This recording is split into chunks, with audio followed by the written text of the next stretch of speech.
నమస్కారం. ట్రూత్ న్యూస్కి స్వాగతం. హెడ్లైన్స్ చూద్దాం.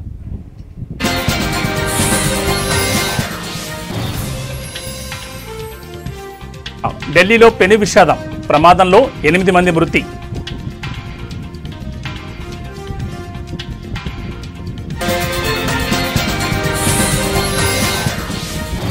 ముప్పై మంది ఖైదీలకు రాఖీలు కట్టిన హోంమంత్రి అనిత. యువత మంచి చెడులను తెలుసుకోవాలని సూచన.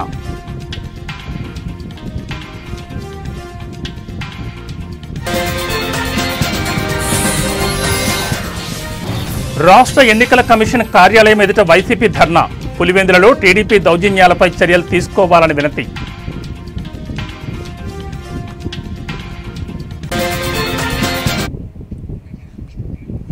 ఇక డీటెయిల్స్ చూస్తే ఆగస్టు 11న జాతీయ నులిపురుగుల దినోత్సవంలో ప్రజలందరూ భాగస్వాములు కావాలని Jayagiri sub centre doctor Jannu Mallesham అన్నారు.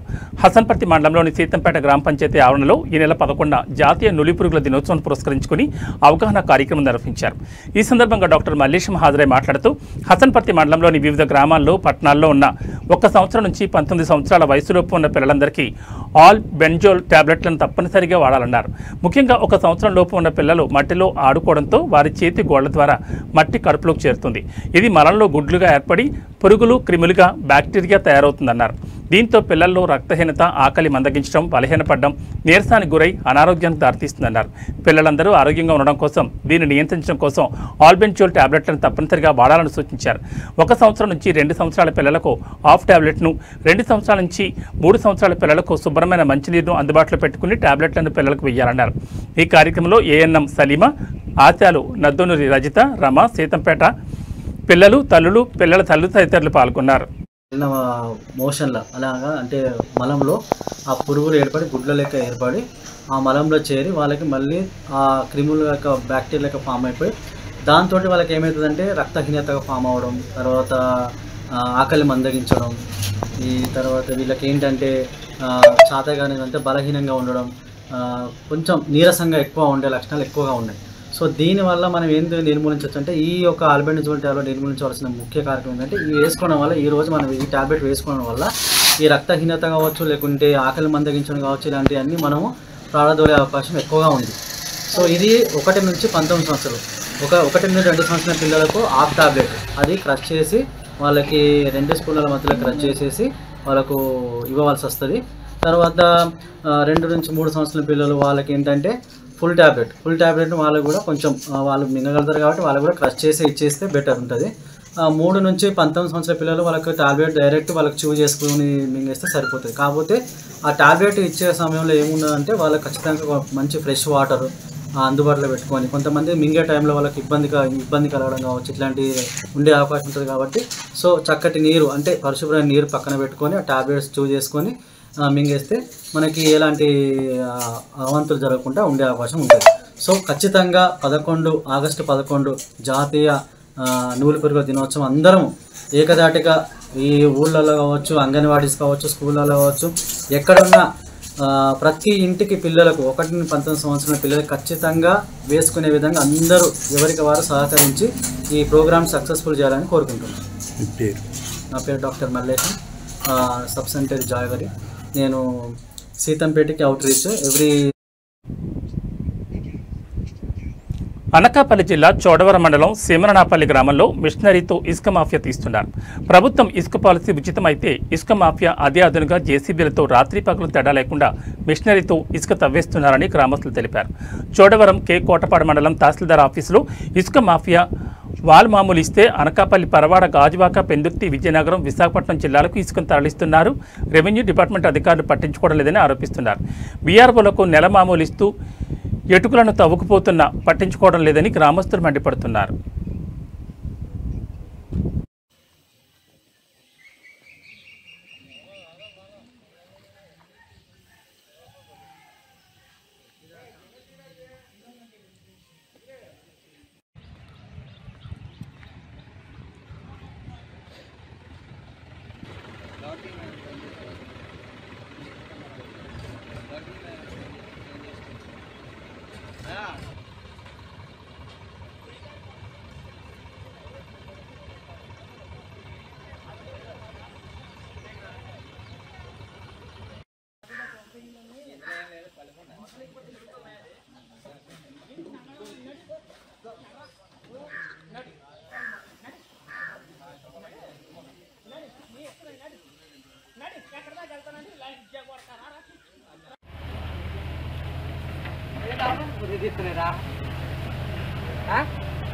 అదే పేపర్లోకి వెళ్తుంది ఇప్పుడు తర్వాత చూద్దాం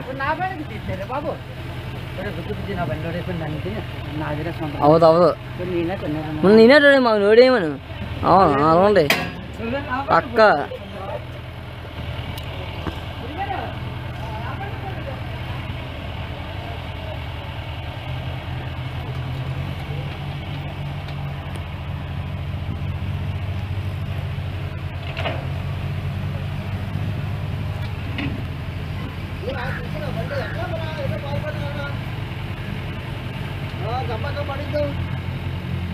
kau tidak kan? Bukan.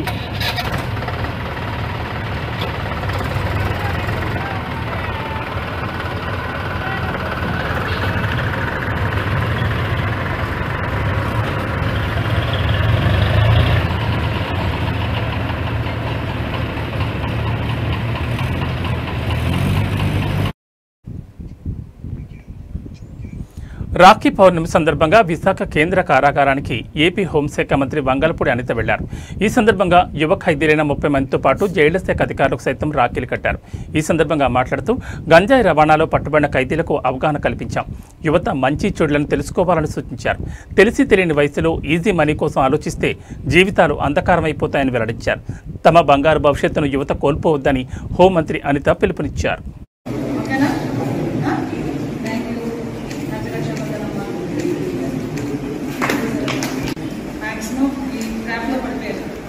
చిన్న చిన్న అవసరాలు గురించో ఇంట్లో ఉన్న పరిస్థితుల గురించో చెప్తే వాళ్ళు లేకను సో కంపల్సరీగా ఇక్కడ నుంచి వెళ్ళేటప్పుడు మీరు చేంజ్ అయ్యాలి.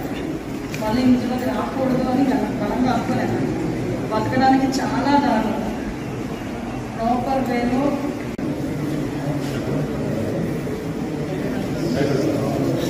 మిమ్మల్ని బాధ పెట్టాల్సిన వచ్చింది కాదు. ప్రస్తుతం మీరందరూ అర్థం చేసుకోవాల్సింది ఏంటంటే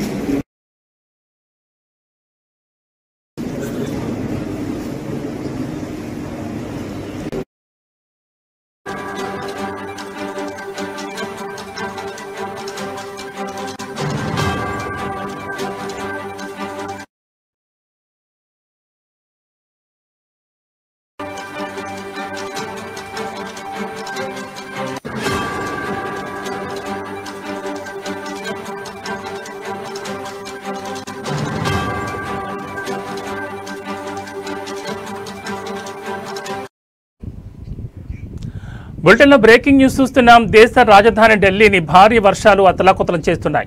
కురుస్తున్న కుండపోత వర్షం కారణంగా పలు లోతట్టు ప్రాంతాలు జలమయమయ్యాయి. రోడ్లు చెరువులను తలపిస్తున్నాయి.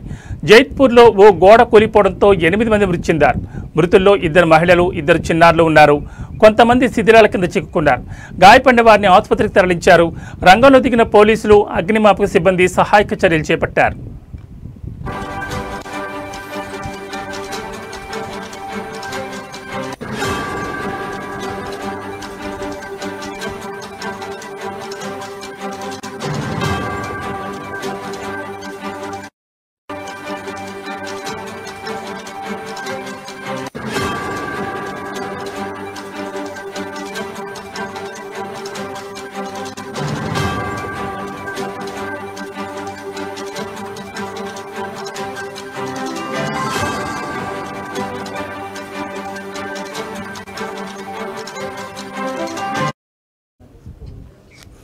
కాగా ఇవాళ కూడా భారీ వర్షాలు కురిసే అవకాశం ఉందని వాతావరణ శాఖ రెడ్ అలర్ట్ ప్రకటించడంతో అధికారులు అప్రమత్తమయ్యారు.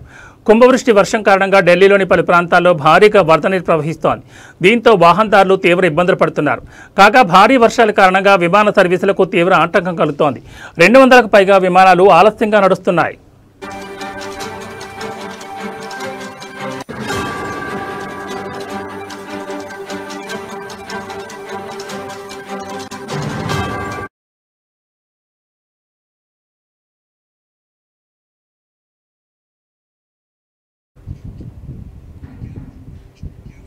ఆంధ్రప్రదేశ్లోని ప్రతిపక్ష పార్టీ వైసీపీ నేతలు విజయవాడలోని ఎన్నికల సంఘం కార్యాలయం ఎదుట ఆకస్మిక ధర్నాకు దిగారు. తమను ఎన్నికల కమిషనర్ను కలవడానికి పోలీసులు అడ్డుకుంటున్నారని నిరసన వ్యక్తం చేశారు. పులివెందుల జడ్పీటీసీ ఎన్నికల్లో జరుగుతున్న అరాచకాలను అరికట్టాలని డిమాండ్ చేస్తూ నినాదాలు చేశారు. ఈ నిరసనలో మాజీ మంత్రులు పేర్ని నాని, మేరుగు నాగార్జునతో పాటు లేళ్ల అప్పిరెడ్డి, దేవినేని అవినాష్, టీజేఆర్ సుధాకర్, కైలే అనిల్, పూనూరు గౌతమ్ వంటి ముఖ్య నాయకులు పాల్గొన్నారు.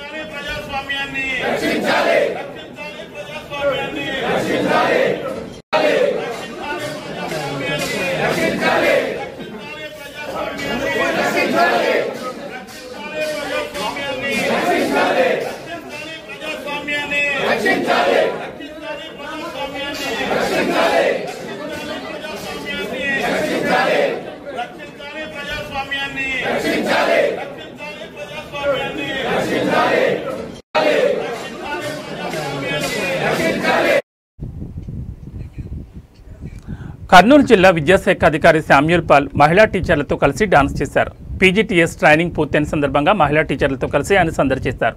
దీనికి సంబంధించిన వీడియో సోషల్ మీడియాలో వైరల్ కావడంతో దీనిపై కొంతమంది పాజిటివ్గా స్పందిస్తుండగా మరికొంతమంది విమర్శలు చేస్తున్నారు. డీఈఓను సస్పెండ్ చేయాలంటూ డిమాండ్ చేస్తున్నారు.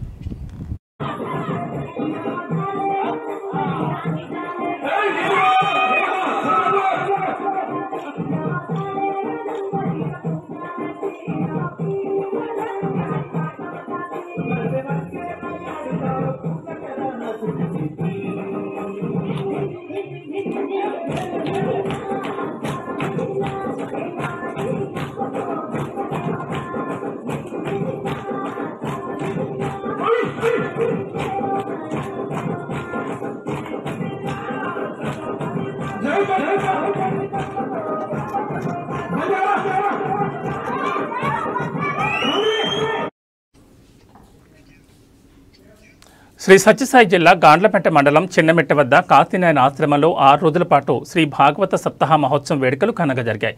ఈ కార్యక్రమంలో తిరుపతి అన్నమయ్య పీఠాధిపతులు పాల్గొన్నారు. ఆశ్రమం అధ్యక్షుడు బండి ఆంజనేయుల ఆధ్వర్యంలో భజనలు నిర్వహించారు. భక్తులకు అన్నదాన కార్యక్రమం నిర్వహించారు. అనంతరం ఈ కార్యక్రమాన్ని కృషి చేసిన వారికి ఘనంగా సన్మానించారు.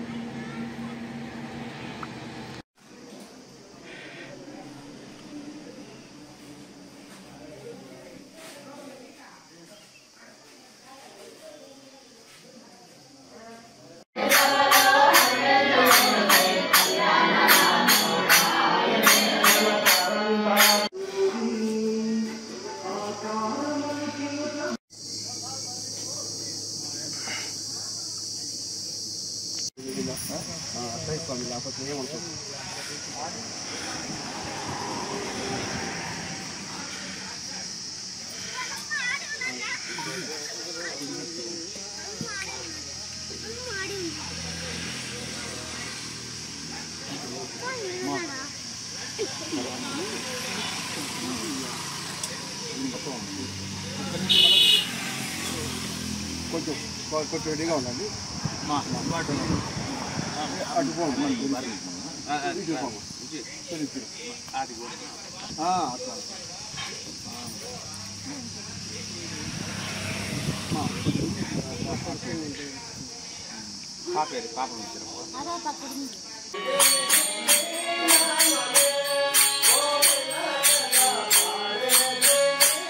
భాగవతంలోనే వస్తుంది విషయం అంతా కూడా. అయితే ఇటువంటి ధృతరాష్ట్ర మహారాజు కడబడికి నాకు మీరే దిక్కు అని పాండవుల దగ్గర నిలిచిపోయారు. ధృతరాష్ట్రుడు గాంధారికి ఇంత ఆహారం పెడుతూ ఉన్నారు. ధృతరాష్ట్రుడు ఒక చెడ్డ పని చేశాడు. ఏమే, భీముణ్ణి ఎట్లయినా చంపాల. నా కొడుకులందరినీ చంపిండేవాడు భీముడు ఒక్కడే. నా కొడుకులందరినీ చంపినటువంటి వాడు భీముడు ఒక్కడే. కాబట్టి ఆ భీముడిని ఎట్లయినా చంపేయాలి అని అనుకున్నాడు. చూడి ధృతరాష్ట్రునికి ఎంత దుష్ట బుద్ధి ఉందో. కాబట్టి ఆ ధృతరాష్ట్రుడు ఆ భీముణ్ణి మరి సాదరంగా ఆహ్వానం చేశాడు. రండి సాదరంగా ఆహ్వానం చేస్తే ఆయన ఆలింగనం చేసుకునేకి మొదలు పెట్టాడు. అప్పుడు కృష్ణుడు రాఖీ పండుగను పురస్కరించుకుని జనసేన పార్టీ వీర మహిళలు ఆకేపాటి సుభాషిణి, తోట జయంతి, రాధ, శాంతి యాదవ్, అమృత, శిరీష, చందన, లావణ్య, వరలక్ష్మి తదితరులు తిరుపతిలోని ఎన్జీఓ కాలనీ ఆఫీస్ నందు ఎమ్మెల్యే ఆర్ఎన్ శ్రీనివాసులకు రాఖీలను కట్టి రాఖీ పౌర్ణమి శుభాకాంక్షలు తెలియజేశారు. ఈ సందర్భంగా ఎమ్మెల్యే ఆర్ఎన్ శ్రీనివాసులు మాట్లాడుతూ రాఖీ పండుగ ఎంతో పవిత్రమైందని, సోదర సోదరీమణుల ప్రేమకు ప్రతిరూపంగా జరుపుకునే ఈ అపురూపమైన వేడుక రాఖీ పండుగ అన్నారు. ఆప్యాయత, అనురాగాల నడుమ మా వీర మహిళలతో కలిసి ఈ పండుగను జరుపుకోవడం ఎంతో సంతోషంగా ఉందని ఎమ్మెల్యే ఆనందాన్ని వ్యక్తం చేశారు. కలియుగ ప్రత్యక్ష దైవం శ్రీ వెంకటేశ్వర స్వామి ఆశీస్సులు మహిళలందరిపై నిండుగా ఉండాలని మనస్ఫూర్తిగా ప్రార్థిస్తున్నారన్నారు. మా జనసేన అధినేత రాష్ట్ర ఉప ముఖ్యమంత్రి పవన్ కళ్యాణ్ మా పార్టీలో మహిళలకు పెద్దపీట వేస్తారని, అందుకే మా పార్టీలోని మహిళలను వీర మహిళలుగా పిలుస్తామన్నారు. కూటమి ప్రభుత్వంలో సీఎం చంద్రబాబు నాయుడు, ఉప ముఖ్యమంత్రి పవన్ కళ్యాణ్ల అధ్యక్షతన రాష్ట్రంలో మహిళలందరూ సంతోషంగా ఉంటారని హామీ ఇచ్చారు. మహిళల రక్షణే కూటమి ప్రభుత్వ లక్ష్యమని ఎమ్మెల్యే ఆర్ఎన్ శ్రీనివాసులు స్పష్టం చేశారు. చాలు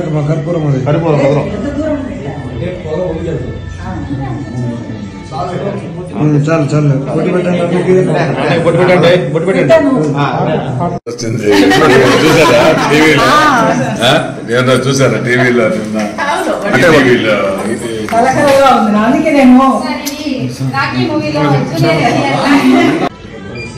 చూడండి.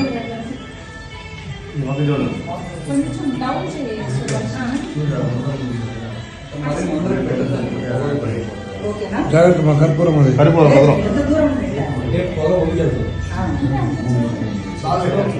చాలు చాలు బొట్టు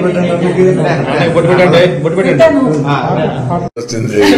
చూసారా టీవీలో చూసారా టీవీలో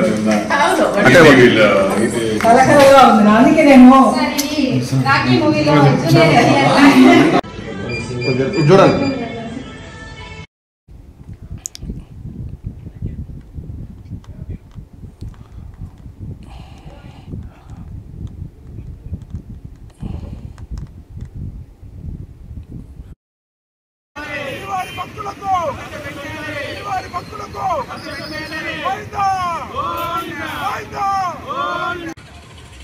నమస్తే.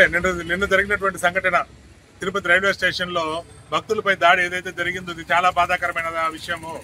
భక్తులే మనకు జీవనాధారం. భక్తులు బతుకునిచ్చే భక్తుల మీద దాడి చేయడం అనేది ఇది ఒక కుట్రగా పేర్కొనాలి. తిరుపతి వాసులు కాదు, బయట నుంచి వచ్చిన వాళ్ళు ఇక్కడ ఆటోలు నలుపుతూ దందాలు చేస్తున్నటువంటి దుశ్చర్య ఇది. ఇక్కడ ఆటో స్టాండులు ఎక్కడ కూడా రైల్వే స్టేషన్ దగ్గర కానీ బస్ స్టాండ్ దగ్గర కానీ అధికారికంగా ఆటో స్టాండ్. తిరుపతి రైల్వే స్టేషన్లో భక్తులపై జరిగిన ఆటో డ్రైవర్ల దాడిని హిందూ చైతన్య వేదిక తీవ్రంగా ఖండించింది. ఈ సంఘటన ధర్మంపై దాడిగా పేర్కొంటూ సనాతన ధర్మ పరిరక్షణ సమితి అధ్యక్షుడు కిరణ్ కుమార్ ఎస్పీ హర్షవర్ధన్ రాజ్కి ఫిర్యాదు చేశారు.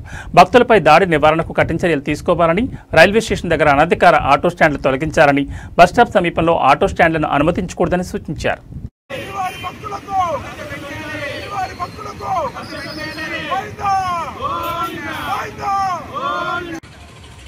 నమస్తే. నిన్న జరిగినటువంటి సంఘటన తిరుపతి రైల్వే స్టేషన్ లో భక్తులపై దాడి ఏదైతే జరిగిందో ఇది చాలా బాధాకరమైన విషయము.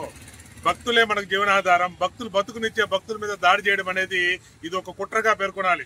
తిరుపతి వాసులు కాదు, బయట నుంచి వచ్చిన వాళ్ళు ఇక్కడ ఆటోలు నలుపుతూ దందాలు చేస్తున్నటువంటి దుశ్చర్య ఇది. ఇక్కడ ఆటో స్టాండులు ఎక్కడ కూడా రైల్వే స్టేషన్ దగ్గర కానీ బస్ స్టాండ్ దగ్గర కానీ అధికారికంగా ఆటో స్టాండులు అనుమతి ఎవరిచ్చారు? రైల్వే స్టేషన్ దగ్గర బస్ స్టాప్ అనేది ఒకటి ఉండాలి, దానికంటూ ఒక స్పేస్ ఉండాలి. బస్ స్టాప్ టీటీడీ వారు ఫ్రీ బస్సు పెట్టారు. శ్రీవారి మెట్లకి ఫ్రీ బస్సు పెడితే ఫ్రీ బస్సు ఎన్ని గంటలకు వస్తుంది, దాని రూట్ ఏందని ఒక బోర్డు కూడా రైల్వే స్టేషన్ దగ్గర కావచ్చు, విష్ణువాసం దగ్గర కావచ్చు, మన బస్ స్టాండ్ దగ్గర కానీ లేకుండా పోవడం అనేది చాలా బాధాకరం. టీటీడీ అధికారులు ఎంత నిర్లక్ష్యంగా ఉన్నారని చెప్పడానికి ఇది ఒక నిదర్శనం కనపడుతోంది మనకి. భక్తుల కోసం మేము అహర్నిశం భక్తుల కోసం పనిచేస్తామన్న టీటీడీ అధికారులు, అలాగే మన గౌరవ చైర్మన్ బిఆర్ నాయుడు గారు దయచేసి దీని మీద ఒకసారి దృష్టి పెట్టండి. భక్తులు ఇబ్బంది పడకుండా భక్తుల కోసం టీటీడీ ఏమేం చేస్తోందనేది ఖచ్చితంగా తెలిపే విధంగా మెయిన్ సెంటర్లలో బోర్డు అనేది ఒకటి ఉండాలి. అప్పుడే భక్తులకు ఇబ్బంది లేకుండా ఉంటుంది, ఎవరు బాధపడకుండా ఉంటారు. ఏదైతే దుస్థితి జరిగిందో భక్తుల మీద దాడి చేయడం అనేది, అతిథి దేవోభవ అనే సనాతన ధర్మ సంస్కృతి కోసం పాటుపడే అందరూ కూడా ఈ దీంట్లో అతిథి వచ్చిన తర్వాత అతన్ని దేవుళ్లాగా చూడాలి. అలాంటి భక్తులపైన దాడి చేయడం అనేది దుర్మార్గమైన చర్య. ఈ అనధికారికంగా ఉన్న ఆటోలు కావచ్చు, ఆటో స్టాండ్లు కావచ్చు, వీటి మీద గౌరవ ఎస్పీ గారు తగు చర్యలు తీసుకొని ఇంకా మీదట భక్తులకు ఎటువంటి ఆపద జరగకుండా చూడాలని నేను కోరుకుంటున్నా. అలాగే ఖచ్చితంగా ఈ అధికారులు ఎవరైతే ఉన్నారో వీరందరూ కూడా తాతయ్యకుంట గంగమ్మను ఎమ్మెల్యే ఆరణి శ్రీనివాసులు దర్శించుకున్నారు. ఆలయానికి చేరుకున్న ఎమ్మెల్యే ఆరణికి ఆలయ ఈవో జయకుమార్ స్వాగతం పలికి దర్శనం ఏర్పాట్లు చేశారు. ఎమ్మెల్యే అమ్మవారి కుంకుమార్చన సేవలో పాల్గొని మొక్కులు చెల్లించుకున్నారు. దర్శనం అనంతరం అర్చకులు వేదాశీర్వచనం చేసి అమ్మవారి తీర్థప్రసాదాలను అందజేశారు. ఆ తర్వాత ఆలయంలో శ్రావణ పౌర్ణమి సందర్భంగా నిర్వహించిన చండీ హోమంలో ఆయన పాల్గొని గంగమ్మ ఆశీస్సులు అందుకున్నారు. ఎమ్మెల్యే వెంట కూటమి నాయకులు రాజారెడ్డి, మహేష్ యాదవ్ తదితరులు పాల్గొన్నారు.